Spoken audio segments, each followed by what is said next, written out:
3, 2, 1. The Peruvian highlands are a land of extremes. Here the Andes Mountains claw at the sky, their peaks shrouded in a near-permanent veil of mist and storm clouds. It is a place where legends are born from the very air you breathe, thin and sharp in your lungs. High in this remote, unforgiving landscape, far from any road or village, stands a structure that defies all explanation. The locals call it El Horno del Diablo, the Devil's Furnace. They speak of it in hushed tones, with a mixture of fear and reverence. They say it is a place touched by an unseen fire, a tower that hums with a malevolent energy, waiting in the biting wind for someone foolish enough to draw too close. Imagine standing before it as a storm gathers. Lightning flashes across the bruised purple sky, momentarily illuminating a stark, black monolith against the rugged terrain. The wind howls like a hungry wolf, carrying with it the scent of ozone and wet earth. Yet, even in this freezing gale, a strange warmth radiates from the tower. It's a dry, intense heat that you can feel on your skin, a bizarre contrast to the icy air. This is the first mystery of the Devil's Furnace. It is a place that generates its own impossible warmth, a silent, smoldering sentinel in one of the coldest, most desolate corners of our planet. The tower doesn't burn, but it feels like it could erupt at any second. The stories are what draw you in, tales passed down through generations. They say that if you were to touch the tower with your bare hand, you would feel nothing but cold, unyielding stone.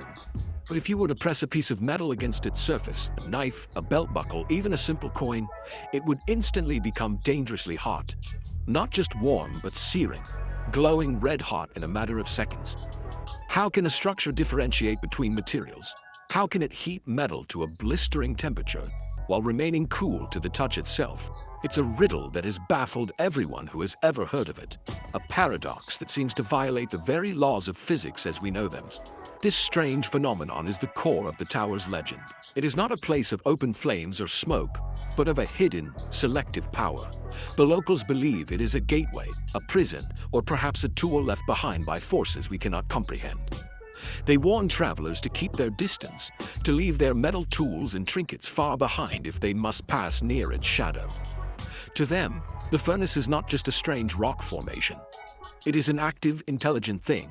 It is a place that watches and waits and tests the courage and curiosity of those who dare to approach. The question is, what is it waiting for? And what happens when it finds it? The first documented accounts of the Devil's Furnace come from the journals of a Spanish explorer, Mateo de la Cruz, in the late 16th century. De la Cruz was searching for lost Incan cities, pushing his expedition deep into uncharted territory. His writings describe a land of devils and angry spirits, a place where the mountains themselves seemed alive. He wrote of his men's compasses spinning wildly, and their metal armor growing uncomfortably warm as they neared a black needle of rock that pierced the clouds. He didn't understand what was happening, attributing the strange events to sorcery or the wrath of pagan gods. His men, terrified, refused to go any closer, and the expedition turned back, leaving the tower to its solitude. Centuries passed, and the tower remained a footnote in obscure historical texts. It wasn't until the early 20th century that another explorer, a British surveyor named Alastair Finch, stumbled upon it. Finch was mapping the region for a mining company, and unlike De la Cruz, he was a man of science and reason. His detailed report from 1922 provides the first modern description of the tower's strange properties. He noted how his steel measuring tape became too hot to handle when it touched the structure, yet his wooden tripod remained perfectly cool. He described the incident with clinical precision, yet his confusion is palpable in his writing. He called it a most peculiar geothermal anomaly, but admitted he had no logical explanation for it. Finch's report sparked a brief flicker of interest in the scientific community, but the tower's extreme remoteness made any follow-up investigation nearly impossible. The world was preoccupied with wars and economic turmoil, and a strange rock in Peru was hardly a priority. The stories, however, continued to circulate among mountaineers and adventurers. Whispers of a place that could melt steel without fire became a kind of holy grail for those seeking the world's last great mysteries. The legend grew with each telling, embellished with tales of strange lights seen in the sky above the tower, and eerie, humming sounds that carried on the wind. The local villagers, of course, needed no explorers to tell them the tower was special. Their oral traditions speak of the Apu, the mountain spirits who built the tower as a forge to craft lightning bolts. They tell stories of their ancestors witnessing the tower glow with an inner light during celestial alignments. One popular tale describes a greedy conquistador who, hearing legends of gold, touched his silver helmet to the tower. It instantly fused to his head, and he ran screaming into the wilderness, never to be seen again. These stories serve as both folklore and a practical warning, preserving the knowledge of the tower's danger through generations of storytelling. So what does the Devil's Furnace actually look like up close? Eyewitness accounts and the few existing photographs describe something truly alien. The tower is immense, rising approximately 300 feet from a desolate, rocky plateau. Its shape is a perfect slender cylinder, almost like a modern skyscraper, but its construction is unlike anything known to man.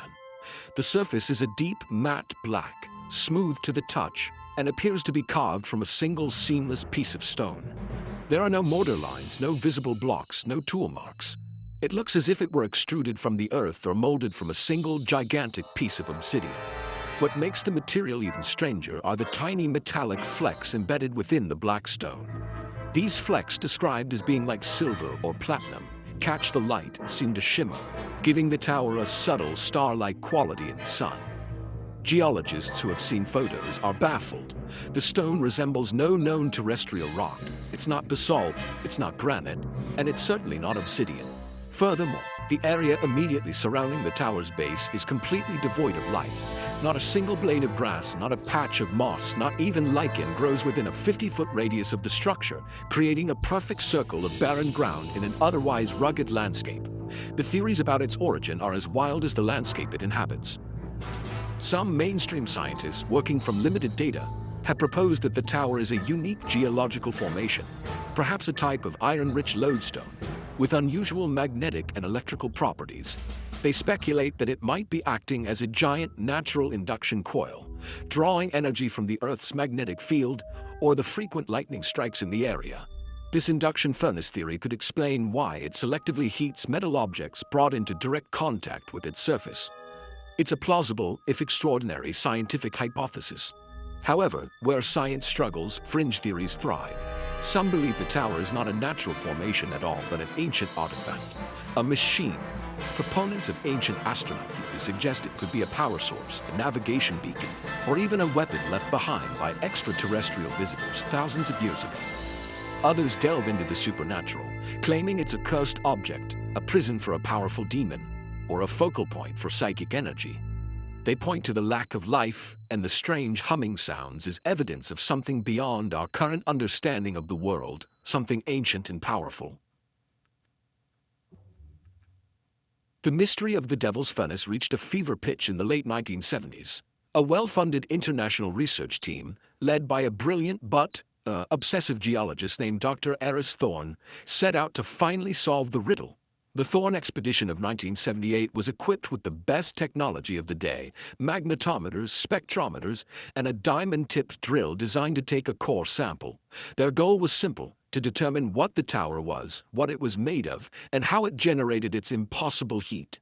They were confident that science would triumph over superstition. They were wrong. For the first 2 weeks, the expedition went smoothly. The team established a base camp a safe distance from the tower and began running diagnostics. Their instruments went haywire, compasses spun uselessly, and their electronic equipment suffered from constant interference. Dr. Thorne, in his radio logs, sounded increasingly agitated but also exhilarated. He confirmed the heating phenomenon, describing how a steel crowbar glowed cherry red within 5 seconds of contact. He was convinced he was on the verge of a discovery that would change the world. The climax of the mission was to be the retrieval of a core sample. The final radio transmission from the expedition was frantic and disjointed. Dr. Thorne reported that they had successfully drilled into the tower. He shouted something about the drill bit melting and the interior of the tower being not stone but something else. It's hollow. He spoke of a low, resonant hum that intensified dramatically the moment the drill breached the outer shell. Then came a series of loud, percussive sounds, followed by panicked shouting and then silence. A rescue mission was dispatched, but by the time they arrived, the base camp was abandoned. The expensive equipment was left behind, but the researchers and, crucially, the core sample were gone. No trace of Dr. Thorne or his team was ever found. The official report concluded that they had fallen victim to the region's notoriously severe weather, perhaps getting lost in a sudden blizzard. But rumors persisted. The rescue team reported finding strange, scorched patterns on the ground around the abandoned camp. One member later claimed they found a single twisted piece of the diamond-tipped drill, melted and warped into an unrecognizable shape. The story of the Thorne expedition became a cautionary tale, a dark chapter in the tower's history that only deepened its enigma and warned others to stay away. In the decades since the disappearance of the Thorne expedition, an unofficial veil of secrecy has fallen over the Devil's Furnace. The Peruvian government, wary of attracting more adventurers to their doom, reportedly discourages travel to the region. Those who have tried to mount their own expeditions have been met with bureaucratic roadblocks and denied permits. Satellite images of the specific coordinates are often inexplicably corrupted or low resolution, a fact that has fueled countless conspiracy theories about a deliberate cover-up.